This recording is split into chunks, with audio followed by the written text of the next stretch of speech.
Okay, so hello everyone again. I just waited another couple minutes for you guys to kind of get in and settled. Welcome all of you Remax Associates agents. My name is Chris. I'm proud to be your host today, and I'm going to show you guys some of the major functionalities and things that you guys want to be able to do inside of your agent account within your brokerage.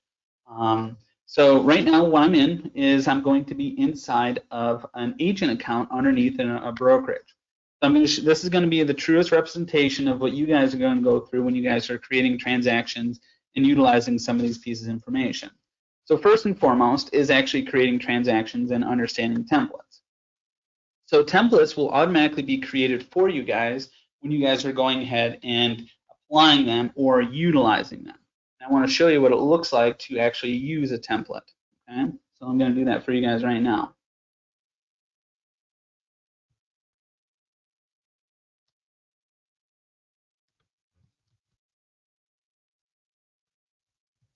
So purchase templates or a template overall is going to be something that's going to live within your transactions home landing page, which is a little bit different than what you guys maybe normally used to if you guys are working in single user accounts. Single user accounts, you guys simply click the templates tab at the top and you guys can create templates and then get them applied through creating transactions, right? The only difference here versus what you guys are normally used to is the fact that you guys create templates and then you have them automatically or pre-applied inside of your own accounts. Whereas this, what we're going to be doing, right, is actually going to be something similar, but we're actually skipping a step. So the reason we're going to be skipping a step is simply due to the fact of some of the items that we need to enter into here. So let me show you how we go about applying and utilizing templates inside of an agent account. So we simply want to create a brand new transaction and say we'll do like purchase or offer. I'm going to use this one today as an example. And I'll just name this transaction, let's do 123 Main Street, for example. And then I simply go through the rest of the items that I need to create or edit here, right? Click on residential, for example. Maybe utilize some MLS Connect or understanding the status of my transaction. Currently it's active, which is what I want it to be in. But here's really the kind of the key that you want to be focusing on. You simply click here and you're going to be able to locate specific global templates. This is what you guys are going to have access to. You guys have access to global templates and office templates, as well as your own personalized templates. Okay, so this is the first big push I want to show you guys in terms of how to use templates within your own brokerage account. You can see the word global over here, which is to say that anyone within the brokerage has access and can see and utilize this template. Okay, so in this case, I'm just going to go ahead and go with this buyer template here. And then I can go ahead and simply click on the Save button to apply this template to this brand new transaction. Okay. So now what we want to do is simply enter the data into this transaction given the specifics of everything going on. So we need to first go to our parties, right? We have Chris Agent, and we're noticing that this information is coming through on the template, right? So this is my personalized information as well as the potential company information that's coming through. You guys can hear me still? Is there any audio loss or no? Someone mentioned that there was some audio loss. I want to make sure everyone can hear me. Okay, perfect. Just so you guys know, I apologize, and due to the fact that everything that's going on, I am working remotely, working from my house. So I apologize. I do have a very strong connection. I'm not sure why there was a hiccup in there and audio loss, but just to give you guys an idea, I am working from a remote location. So I'm going to do the best I can to ensure that everything is still stable. But please let me know. I appreciate you letting me know. Okay. So please let me know if there's any other issues that pop up. So we're back in here in this transaction, right? And we have most of it. We have some forms. We have some other pieces of data that got pre-applied from the template, right? Which is exactly what we want to happen. So if we look at documents, for example, well, here are all the documents that are required of me inside of that template. Right now, I only need to enter the concrete piece of information that's around this specific transaction of 123 Main Street. So let's enter those pieces of data. Right, those is going to be buyer and seller information, right? So maybe we just need to do Robert Buyer. Right?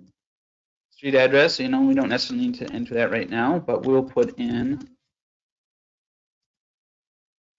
address, and let's say Susan Buyer.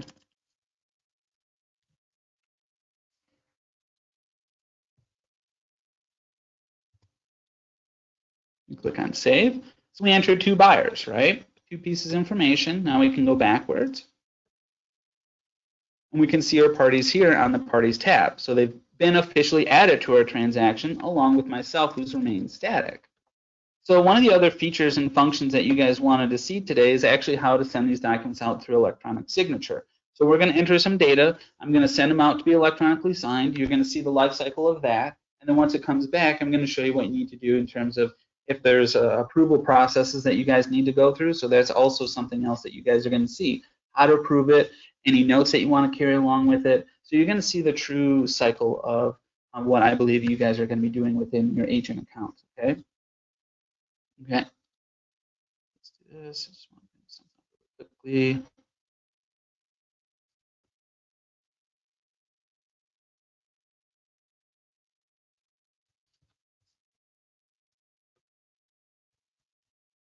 Okay.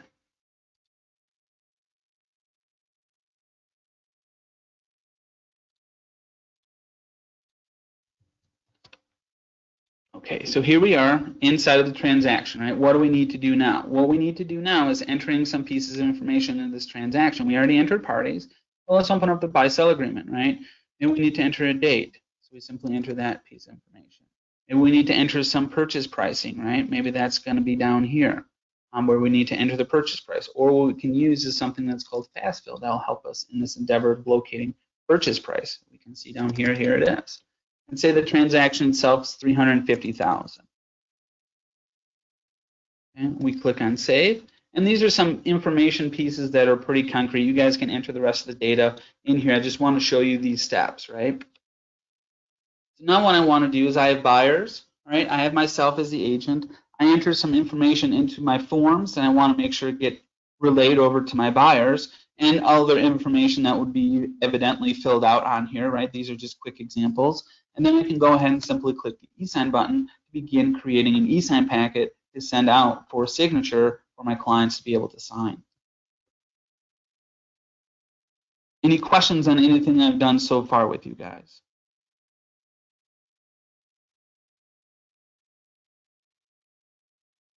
Is there any one thing that you guys are like, you know what, I really want to see this in today's class, right? Something like that, I'll be more than happy to do. If it's not already on the list of objectives we have, I can always try and add it to what we need to do as well.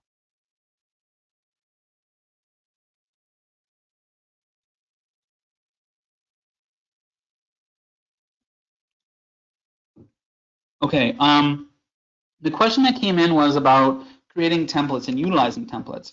Because you guys are inside of a brokerage account, the benefit you guys have is templates are actually going to be automatically created for you. Okay, so that means you guys won't have to create templates. That means your admin team is already creating or have created templates for you guys. So what you guys saw me do, right, when I selected select template in the process of creating a transaction, I'll go through with you guys just one more time really quickly. If I click on the new button and say I did purchase or offer, okay, and then there's the select template dropdown. You guys as agents, even in a brokerage, you guys are going to be able to select this dropdown, and you guys are going to see office, global, and potentially personal. Now, office and global these are the style of templates that you guys are wanting to be able to utilize because these are meant for you guys. These are the ones that are created for you. Because if I go ahead and go to my templates to give you guys an idea, if I click on templates, I'm not going to have a lot of templates. I'll have this one purchase template that looks like it was modified 9 minutes ago, but that was probably because I applied it. But you can see that this was the only template that I see in here. Well, why is that? Well, when I click on templates here or create a new transaction, right, these templates are global and office templates. You see the depth of the number of templates I have here? These are a lot of templates I have underneath this brokerage. That means these are the templates my broker and admin teams want me to use. So me creating my own templates is going to be kind of working against what they want me to do. So this is where I want you guys to kind of live, right? You guys want to be utilizing your global templates. So I know when I talk to the admins, they have some templates being created or already going to be created for you guys. So that's how you guys utilize templates in your accounts. Is that clear? You guys understand that? Because templates are really powerful, right? Templates are going to save you guys lots and lots of time. Nothing's showing.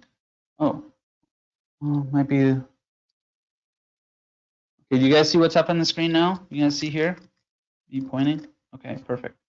Looks like it is now. So templates. All right, so templates here, right? This is templates area where you can create your own. Okay, but remember what I was just saying, where I was saying that you guys want to be able to utilize templates that were already created for you through the process of creating your own templates. So I click here where it says purchase and offer. I'm just creating a transaction, okay? Where it says select templates down here, you have office, global, and then personal. One template that's in here is personal is mine. That's my eyes only and my use cases only. Global is something that your office admins and admin team members have created for you guys to use. So you guys want to hunt for global style templates like you see here. This is the one I applied, this broker purchase, okay? Or a buyer template. Whatever one is created for you guys, that's the one you guys need to use, okay? All right.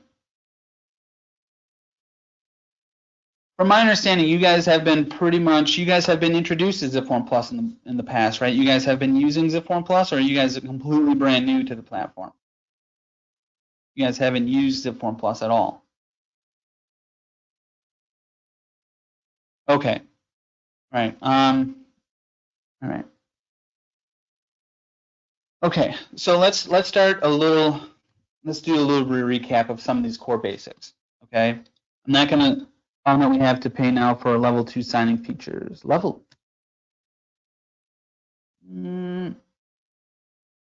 sure what you mean by level 2 signing features. I'll get together with you after, Justin, and we'll figure out what is meant by that, because I'm not really sure. There is no, you shouldn't have to pay, unless are you guys using DocuSign for your signing service, or are you guys using ZipLogic's Digital Ink? Or do you know? If not, that's okay. All right. Well, for the sake of today's class, we'll save that to the end, and what we'll do is we'll figure out what we need to do at the end. So, in terms of today's class, what I wanted to show you guys, what I think is important. For those of you who are brand new to the system or haven't used it in a few years, let's cover some of the basics. Okay, when you first log into your Zipform Plus platform, you guys do that by going to zipformplus.com. You enter your credentials. These credentials would have been given to you, okay? Specifically your username. There would have been an email that would have been created and sent to you with a link that allowed you to be able to click on it and then create your own password, which would allow you to be able to log into your brokerage agent account underneath the brokerage umbrella, okay, which would have been the admin teams, right? You guys should have seen an email, if not already been done. So the first thing that happens when you log in is you land here, which is called the Transactions Home landing page. Now, some of the other areas of interest on this particular page are some key ones. So first and foremost is this dark blue bar that runs across the main top of the screen called the navigation bar, okay? So this navigation bar is the main bar I want you guys to focus on, because it's going to house a lot of these major activities that you guys are going to be doing within your brokerage agent accounts, okay? Now again, keep in mind, because you guys are underneath the brokerage umbrella, some things are going to be automatically created for you and is going to be implemented for your assistance. Okay, things like templates, things like any form of broker file review or any approval-based systems. I'm going to show you some of these. I want you guys to use these and make sure that you guys are saving yourself lots of time. Okay, so the first one is this navigation bar. What's housed on the navigation bar? What's the purpose of the navigation bar? Well, if we start over here on the dashboard, you're going to see a lot of data and metrics being reflected back at you on this particular page. Well, the key and main strong interest of this particular agent dashboard is to show you the information that's going on inside of your Zipform Plus account for you and your eyes only, essentially, right? So this is all data driven by you, the agent. And where do you enter this data to be driven for you? Well, that's inside of your transactions. Things like commissions, things like closing costs and listing prices. These are the pieces of data that are going to be entered into your transactions. They're concrete key pieces of data that gets tracked for you in the background and gets reflected here on this particular page called the agent dashboard. Now, if you're still a little unfamiliar with what I mean by transaction management system, or what data do I need to enter to get reflected to come back on that page, when you guys signed up for Zipform Plus, and when you guys got Zipform Plus, Okay, you guys are really obtaining 3 items for less the cost of 1. Okay, and what I mean by that is you get Zipform Plus, which is the front-facing side of this of the platform. You get something that manages and tracks the data being entered into those transactions through something called our Zip TMS, or Transaction Management System. Then the third piece of the puzzle is you have something that manages those 2 components for a period of time, which is called Zip Vault, which allows for storage solution to happen. How long can this data be stored inside of a cloud-based platform called Zipform Plus? Well, those are mandated by your DRE and state guidelines for a period of time, right? So those are the 3 items you get. Now let me give you guys an analogy of what you guys see here versus my explanation of what I just said. Zipform Plus is a car. Okay, if you look at those 3 components as a vehicle, it doesn't matter what kind of vehicle you have, a truck, car, sedan, sports car, whatever, the analogy is going to remain the same. The aesthetics, the body of the vehicle, okay, the front-facing side of things is Zipform Plus. That's the navigation bar. That's these transactions. That's the data that you're seeing entered, that's stuff on the transaction summary screen, your documents. This is all information that's in front of you that you get to see, right? That is all the aesthetics in the body of the vehicle. The transaction management system, or that piece, is the electrical components of the engine that runs the car, right? That's what drives the vehicle. So these pieces of information, again, to concretely show you what I'm talking about, pieces of information like your purchase summary, property-driven data, 350,000. That's an important key information piece that we want to track and know what it is, right? It's underneath purchase summary, purchase price for this piece of property. That needs to be tracked and managed. So that's the transaction management system.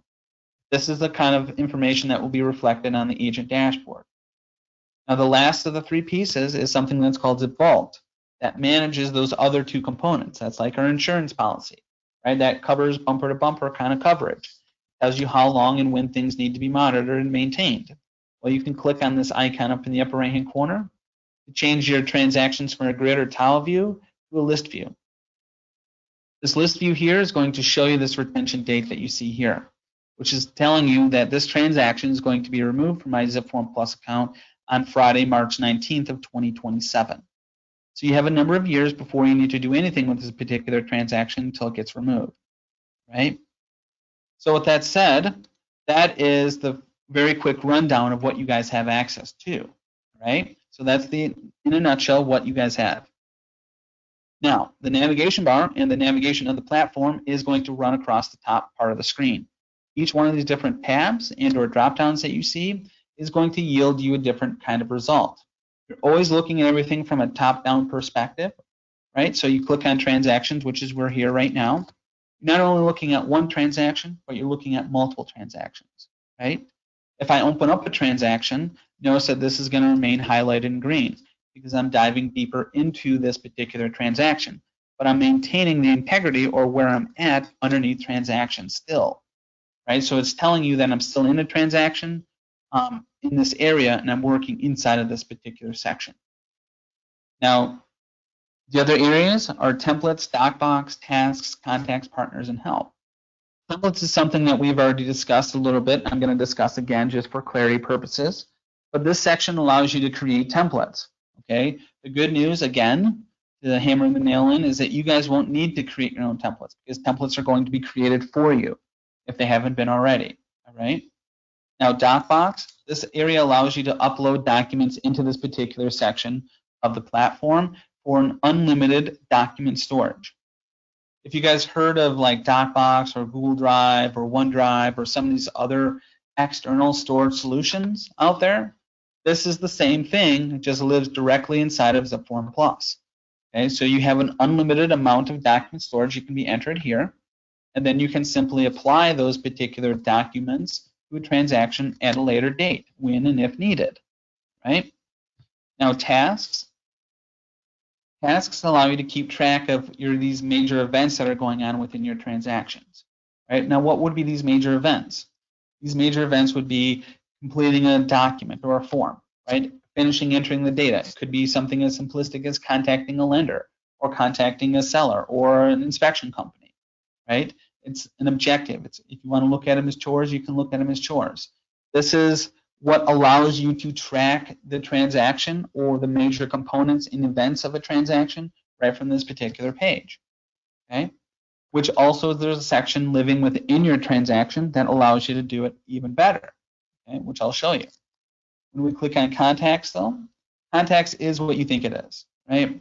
It's a Rolodex-based system of contacts, partners, clients, prospects, operating agents, bosses, admins, anyone else that you could possibly think of that surrounds a transaction in any form or way. You can input into this particular section, and you can have them drill down or apply to a transaction at any point in time. Partners is the truest representation of being able to link an assistance tool. So like templates, assist you internally within the platform, but there's other areas that allow you to be able to do that externally. Things like partners, okay? And the last area you have here is the help tab. Each one of these different drop downs and tabs links you to a different area. This learning center is something incredibly important because right here the caption says learn something new in less than 5 minutes. So for those brand new individuals out there that's listening to today, if you guys are still a little bit wondering, and you're like, I really wish Chris would have dove into this particular category because this is something that's kind of interesting to me, right? And maybe that could be checklist. That could be also understanding history or sending documents out to be electronically signed. The idea here is that you have an innate native knowledge base that lives within the platform, so you don't ever have to leave it. Just get assistance. Okay, so this is something that's pretty cool. Additionally, also very powerful. Support material live training. If after today you guys are like, maybe I need some additional training on one specific facet, and I learned something less than 5 minutes, or I learned some of these core pieces, but I really would like it to be shown to me. Well, you can sign up for live training, and you can listen to me or one of my other wonderful colleagues to be able to walk you through that particular step. Because, like, to give you an idea, transaction management, we spend an entire hour just on the basics of transaction management, right? So I'm just highlighting some of these pieces to you so you guys have a broader understanding of what's going on within your accounts, right? The last two, in-app guided help and send us feedback, are exactly what you think they are. In-app guided help opens up this window down here. The coolest part about this particular section of guided help is the fact that it literally holds your hand and walks you through some of the processes that I've discussed, like creating transactions, like getting started, or you have your walkthroughs. If I do create a transaction, it's going to literally fade everything else out and walk me through the 6 steps of creating a transaction. So it's going to allow me for this hand-holding, personalized experience of learning. Right? So this may be something you guys want to take advantage of. It's something I truly, truly wish I had when I was first learning the platform, because I think it's pretty useful. Okay, so that's the basic navigation of the platform, right? Now the next piece of the puzzle we need to learn is what we need to do with this transaction, right? So you guys understand what you guys are given and what you guys will have access to.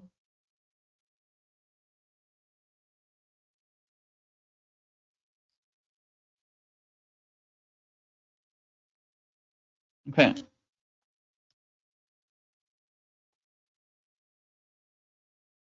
Okay, so the next thing I want to show you guys is sending these documents out to be electronically signed.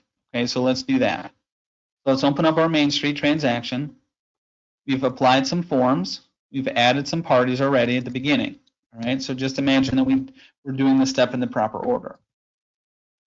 So now we want to send these documents out to be electronically signed. I have a couple documents or forms I want to send out, so you guys have an idea of what to do. So we click on e-sign here. We're going to click on the new button to start this e-sign process. Now, the one thing that you guys had mentioned about the e-sign process, or specifically, you guys are being asked to pay for something. I'm not really sure about that, so I'm going to have to investigate a little bit further. But when I go through this process, okay, there's a couple different signing solutions that are available. We have Ziplogic's Digital Ink, and then there's another tool that's called DocuSign. Okay, DocuSign is a little bit older in terms of how long it's been around a little bit longer than Ziplogic's Digital Ink, but Ziplogic's Digital Ink is essentially a facsimile of DocuSign. That is to say, it works very, very similar. So what I'm about to show you does not matter if you're using DocuSign or Zipform Plus. Okay, the functionality, the core of what I'm going to show you is the same, I promise you. Okay, so let's click on our buy-sell agreement. and maybe I need to open up this home inspection report. Now I'm just going to show you the difference between these two so you guys have an idea what it looks like to work with an internal form versus an external document. You notice the difference in color, as well as you can see some lettering and pieces of information entered here already, but you don't see that here. Okay, they work and operate differently. That's why they're called internal forms versus external documents. Right? Yeah, you're talking about, Justin's talking about Digital Ink 1.0 versus Digital Ink 2.0. Now, I'll explain what that is. We click on Close, and then we're brought to here, which is the packet name. And then underneath the packet name is actually going to be our signing service. And we have ZipLogic Digital Ink 1.0 and ZipLogic Digital Ink 2.0. Now, for clarity, so you guys don't get confused, 1.0 is the, I don't want to say outdated, but it kind of is. With 2.0 is the newest version of Digital Ink. It's the upgraded version of their 1.0 of our Digital Ink signing service. Okay, so again, the core components of what I'm going to show you is going to remain the same. Okay, the only difference is 2.0 will eventually replace 1.0, and you will not see 1.0. The reason you see both right now is it's simply due to the fact that we want people to have a clear sight line of what they're doing so they don't lose any information or flow of what they're trying to do. Okay, so I'm going to choose this one, for example, and we're going to go through the rest of the steps. I click on Next, and here's my select parties. So I need to add my buyers and sellers. These information or these pieces of information populated automatically for me because these are already entered pieces of information into the transaction. So this is the highlight data flow, all right? So this information came from the transaction already. I entered these pieces of information either through the template, they were pre-applied through MLS Connect, or Record Connect, or I manually entered these pieces of data into the forms or the transaction at some point in time or another. Right, so let me add Robert, let me add Susan,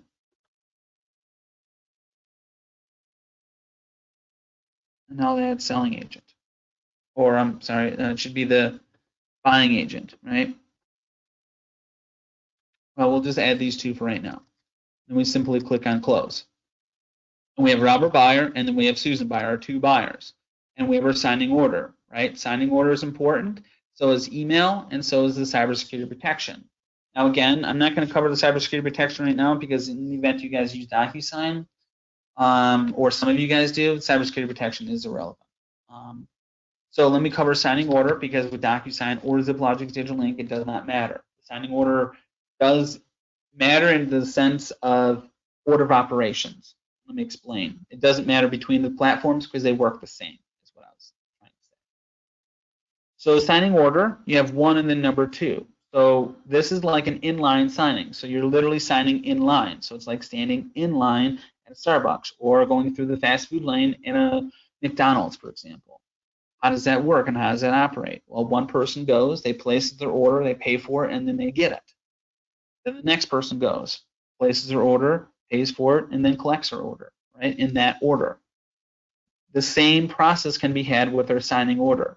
So Robert Buyer needs to go first, then Susan will be able to sign after Robert has done all of his items it's asked him to do. Then an email gets automatically sent to Susan, then she can perform her tasks and actions that she was asked to do. And then any third party, and then followed by any fourth party, right? So it goes in line.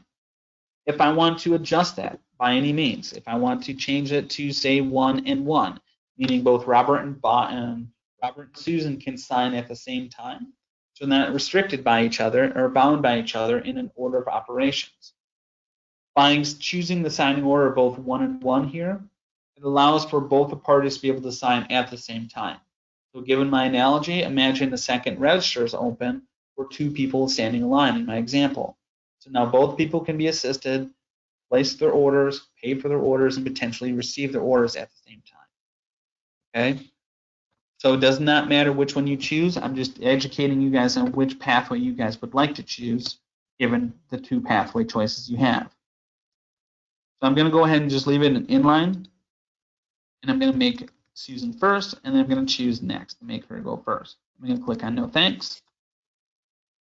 And the email part is the second piece that I wanted to talk to you guys about. is, doesn't matter if you're using DocuSign or Digital Ink, the email that comes up there and the email that's tied to each person is clearly labeled and indicating who needs to sign what and when, right? So it doesn't, there's a clear line and sight line of who needs to do what and when, right? So there's no confusion.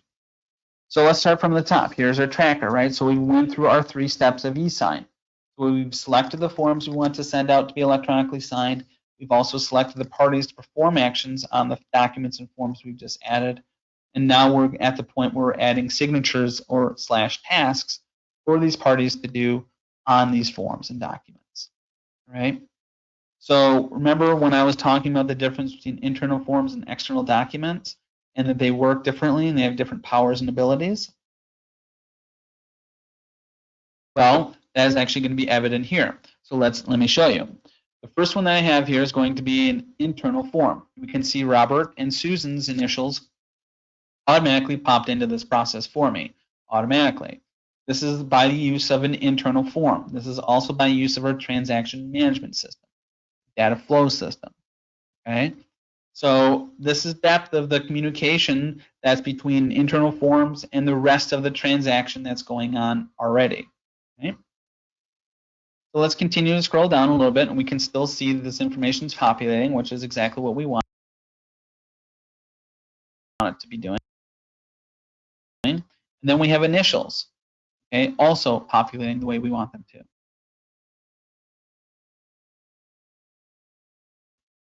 But we also added a home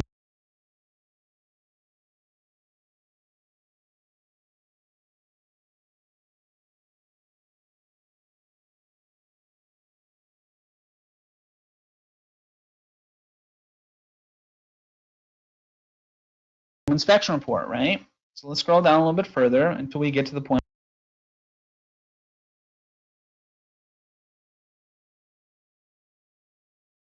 where we see our home inspection report, which is what we see here. But maybe we have Mr. and Mrs. Buyer, but maybe they need to simply initial this, but they don't have everything done here. So maybe what I need to do is simply drag and drop some signatures and or initials. So let's go over to our signing editor, which is located on the right side of the screen. Okay. So the first thing you see is the Susan Buyer up here. And we can see if I click the drop down, we have Susan Buyer and Robert Buyer here. This is important to note here because you want to assign the proper tasks to the proper people. Otherwise, you're just adding all the tasks and all the actions to just one person, in this case, Susan, and Robert's left with his hands open in the sandbox, not having any toys to play with, right? He wants to be able to interact and engage with this, so you want everyone to have fun in the sandbox, right? Just like we were kids. So I need to assign the proper individuals with the proper tasks that we need to assign them. So Susan's up first, so we click on drag and drop, and unlocks all these different abilities you have. You have sign here, initial here, you can initial a group, you can make a checkbox, or you can even build a text box. Now, these are the core fundamentals. I want to explain something really quickly where you see these signing optional or green options. It works in DocuSign or Zipforms Digital Ink. Optional signatures, or the red ones are mandatory, the green ones are optional. So this means that the signer, whoever it may be, whether it's a client or you as an agent, is an optional ability to sign. It means you have opt out or you can opt in to sign. You physically have to do something here though. You have to choose one of the two. So it's optional, right? This one right here on the left is mandatory. So you physically have to do something with this task. This one is optional, but you still have to choose one of the two pathways. Let's add Susan. But maybe we also need to add Robert. So let's add him. Click the drop down, choose Robert, drag and drop, drag and then drop. Okay, so we added our two individuals, and it was just a manual process, drag and drop. So you can see how easy it is. We cover these in other advanced webinars. We're doing checkboxes, radio buttons, which is the same as a checkbox, just a different iteration of a checkbox. You have the ability to add a timestamp to text messages or some of these markup tools like strikeout or highlight or enter data into a text field if you want. Okay. Let's say we're all done here, we're good to go, and we can hit the send button. Okay. This window comes up here and it says finalize signing setup. Really what this is highlighting here is the fact that it's an email-based system. So again, it doesn't matter which one you use, it's going to be sent via emails. If I click on send invitations, it's going to load up here, and it's going to say that this packet was successfully started and sent. We can see that it was, right? It's now in progress. We click on this, we can see that both Susan and Robert are needing to sign and perform some actions. It's waiting for their email, as we can see here. So where do we need to go now? We need to go to our email and open up the email and see what's going on. So let me do that for you guys. Great question. Question came in is, do we need to add a date stamp or timestamp to anything that was automatically applied or not automatically applied, maybe a manual? And the answer to that is no. With signatures, if you apply a signature, an automatic, that's why I adjusted the stamps up there, you're going to see them right underneath the signatures. But if you add a signature manually, it's going to be automatically added for you guys at the time of signing. So you're going to see it reflected back at you when you get everything completed. Now with an initial, you will have to manually add a timestamp or initial for you if you need to. That's just an initial though. A signature does it automatically for you. So I'm going to my email, right? I need to open up my email and show you guys that I got this email. So let's do this. I'm going to click on Start Signing so you guys get to see what it looks like with the signing.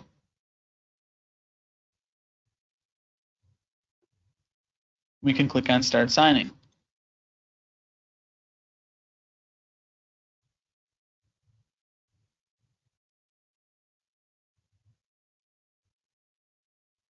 Now it comes up here, and this is Adopt Your Signature. This is actually a pretty cool area where you get the ability to actually draw your own signature or select from one of the preordained fonts. You have the ability here to accept or choose or close this window if you want. Selecting your font style here is probably going to be the more common ability that your clients are going to be choosing. And right now, just to give you guys an idea, I'm clicked on the email, right? So I'm actually engaging as a signer. So let's put on our imagination caps for a quick minute, and I can be any signer. So it doesn't. Right now, I'm acting as Susan Buyer, but it could be Robert, it could be me as a client, right? It could be Chris Agent, it could be someone else. So just imagine yourself. Doesn't matter what party you happen to be. This is how it looks like to sign. I'm going to choose a signature, for example, and then click on Save. If I wanted to draw my own, I could do that, right? And this is pretty cool if I have a touchpad or some ability to use one of those like e-pens that allow me to write. I'm just using my mouse, so you can see it's not exactly as good as it probably would be if I was using one of those e-pens or my finger, right? I'm just going to leave it as to what I did before up here, and then simply choose Accept. And now I can go ahead and start signing up in the upper right-hand corner and move through the rest of the steps.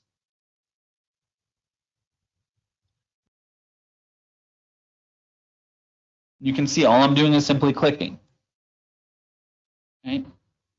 We can check our progress up here at the top. It says 5 of 9 mandatory field signatures done, 56%.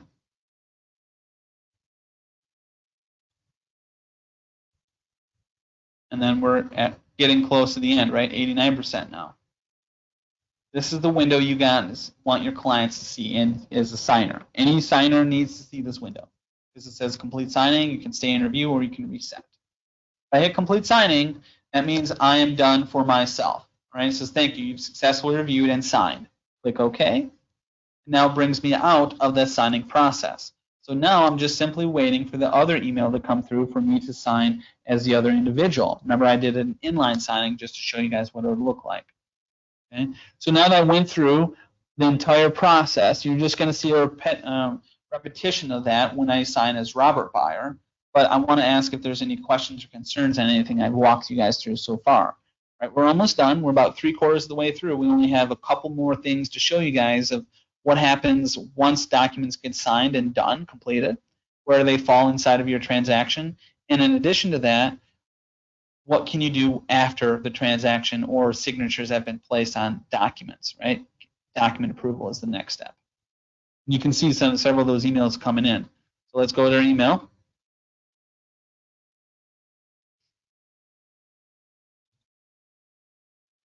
We got this one here. Start signing.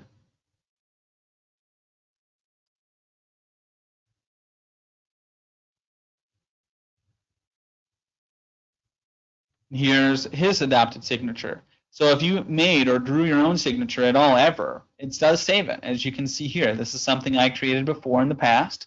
So if I wanted to choose a different signature or font, I could have done that by choosing draw my own signature again, or maybe I wanted to go backwards and choose one of these selected fonts. Right? Maybe I'll just choose this one this time. Click on Save and click Accept. So we have our progress again, but we're locating and trying to focus on the Start button in the upper right-hand corner. So I can hit every one of these initials or click on each one of these initials, right? Begin the process. Click on that and continue to click forward. So it's pretty simple.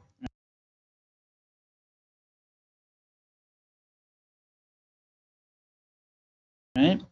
Pretty fast. I remember when I signed for my house, this was 10 years ago or so, they didn't have this. So I had to do it all by hand. I'm sure many of you guys have done before by hand as well. So this is going to be a little faster, right? Then we click complete signing, and then we're actually completed with our signature and signing events. So now what we need to do is see where everything falls and lands once we get back into Zipform Plus. Let's do that.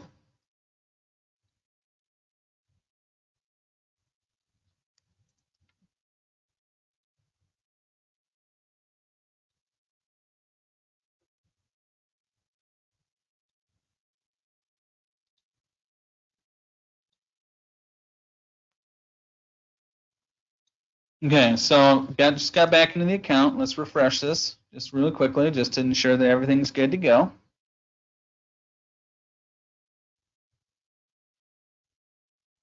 Okay. Gonna load up here in a second. My transactions. There we go. Here's our Main Street transaction we're looking for. The first thing I want to show you guys is the fact that you can track your signature packets from your transaction summary screen by simply clicking on View Signature Packets. This will bring you right to your e-signature packet page, which is what we saw before, right? We saw the different statuses that they were in. We saw one was created, and then we saw it was in progress, and now we see it's completed, right? We saw the different colors of different stages that they're in. The in progress one was yellow. This one's green. We click on the packet. We can now see that everything was completed, given the signing status is completed. Now we can move to our documents, right? And we can see that the signature packet was successfully created and automatically done inside of my transaction. We can see my buy-sell agreement and this home inspection report, which was an external document to start with. So let's open this up, right? So you can see what's going on. And see, here's my signatures. Zoom in a little bit here. You can see the timestamps as well. Zoom in just one more. There we go. So here's the timestamps, and here's the signatures. So to the question about does it manually do it or automatically do it, and the answer to that question is yes, it will. So you can see here Robert and Susan's automatic timestamps when they physically have signed, and you can see that it's almost 3 minutes apart from each other that when they started and completed signing. Now remember when I was saying with initials that doesn't come through? So initials, let me show you what initials look like. Let's open up this one. This is our buy-sell agreement.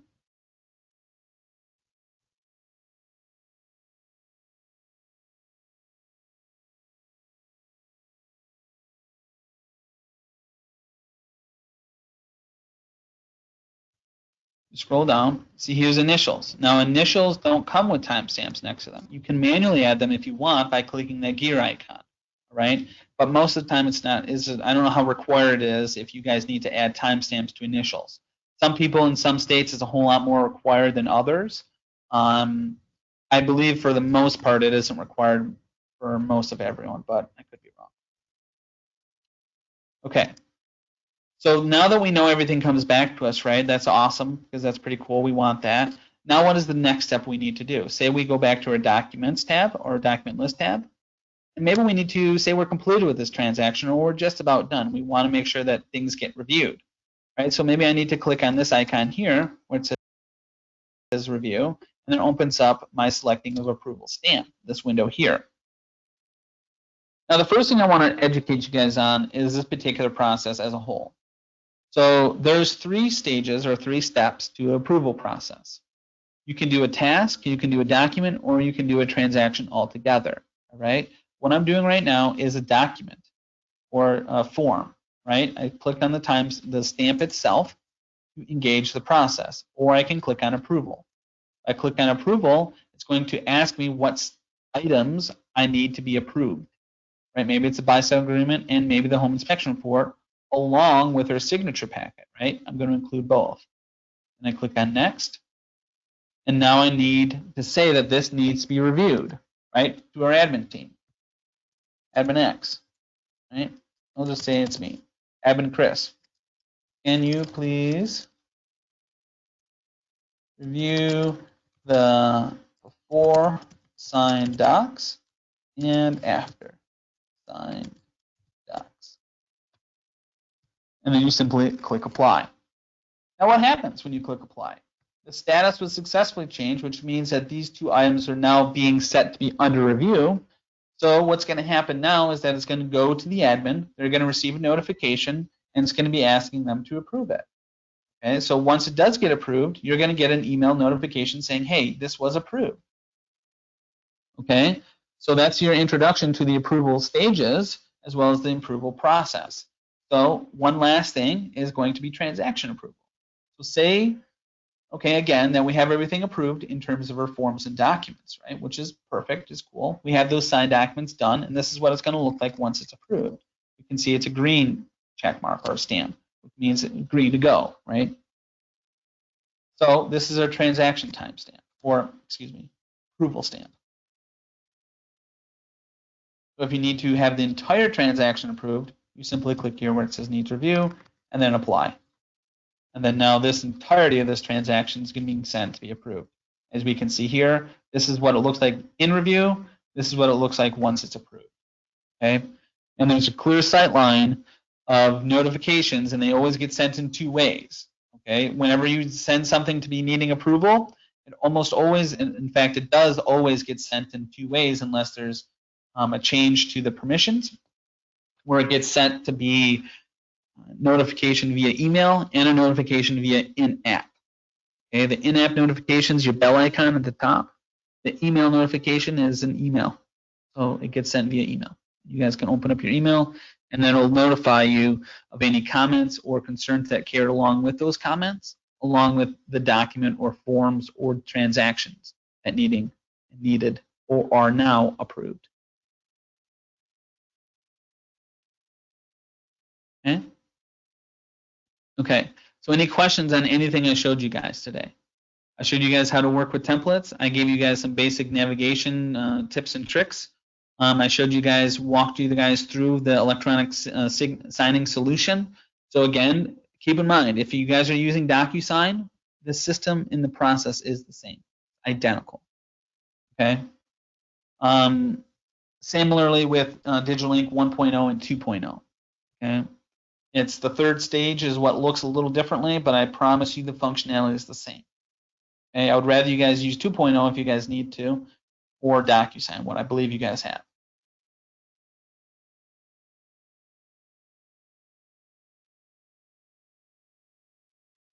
No questions or comments on anything?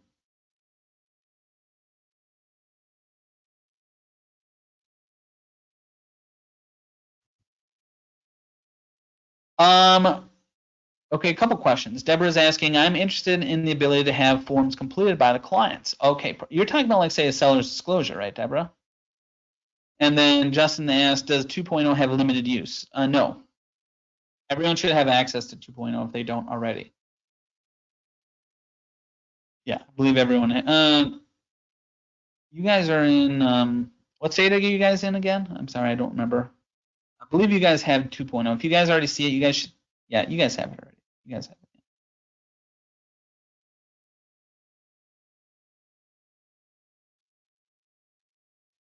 it. Ooh, yeah, I can cover that with you again, Michelle, if you need. It was about templates. I can cover that with you in a minute here. So the first question is let's see, I'm interested in the ability to have forms completed by clients. So a seller's disclosure, right? So let's open up a seller's disclosure and I'll show you what it looks like to be sent out to be signed.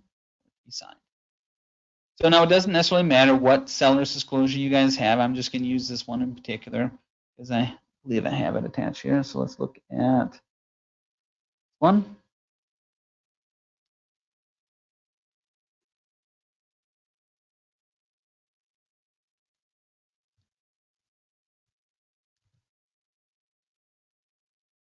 Seller's disclosure notice. Okay, so this document right here, you guys want to know how it can be populated through digital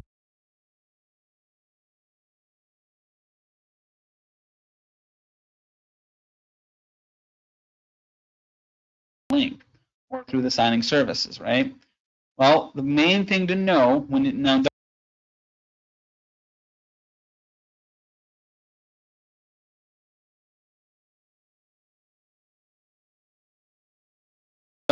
I'm gonna see if I can do this for you guys. Okay, so just pay attention to this, the fact that it's seller's disclosure. And any of the forms that you guys have will work the same way. The key to getting this to work properly is knowing what the roles do. Okay, the roles, because it's a seller's disclosure, you may know or may need to know that, hey, the sellers are important here. So the sellers are what need to be inputted in here, and the seller needs to perform the action, so the seller is what's important here. If we click on e-sign, we have the seller's disclosure notice. We can hit next. We don't have any sellers yet. So maybe we need to enter a seller. So maybe Sally seller. Right?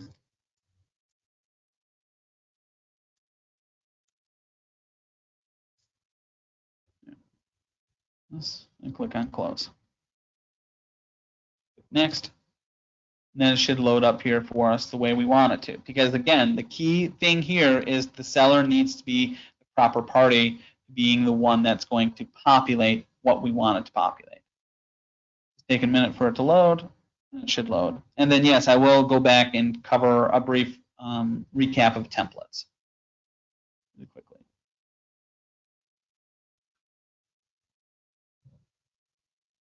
It's taking a minute to load because it's that seller's disclosure, so it's trying to populate everything.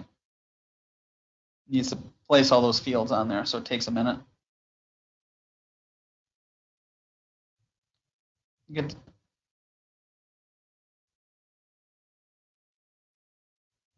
So finally loaded for us. Perfect. Okay.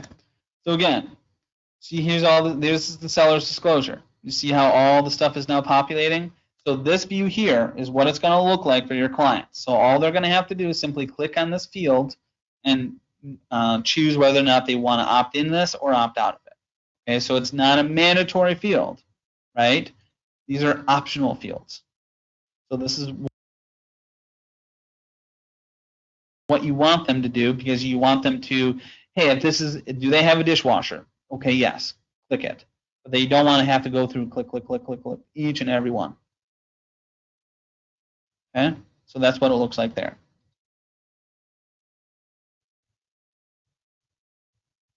Now back to the conversation about templates.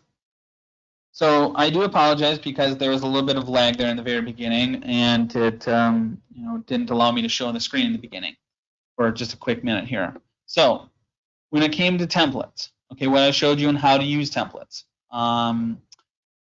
you guys are going to be utilizing global templates, which global templates are the templates that were created and intended for you guys to use by the admin team, right? So I know you guys, everyone has access to this templates tab because they have access and the ability to create their own personalized templates.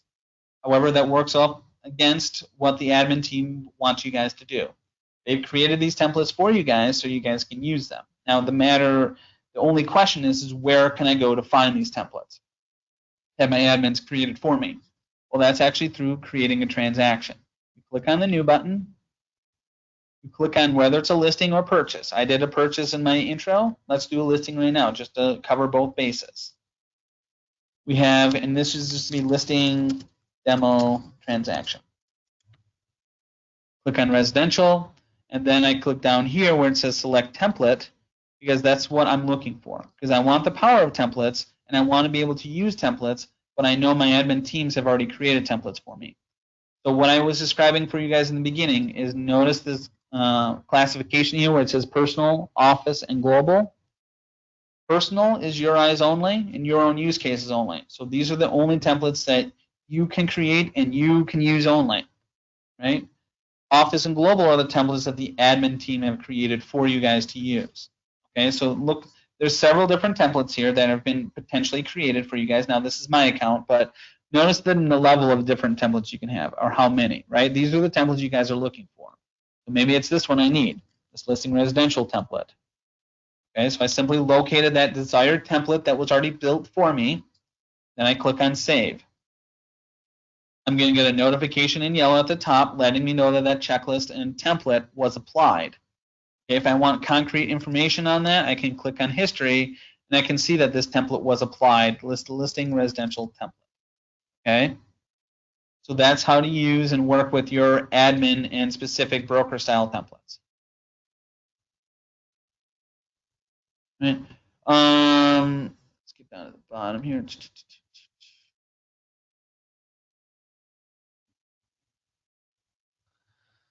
Credit. Okay.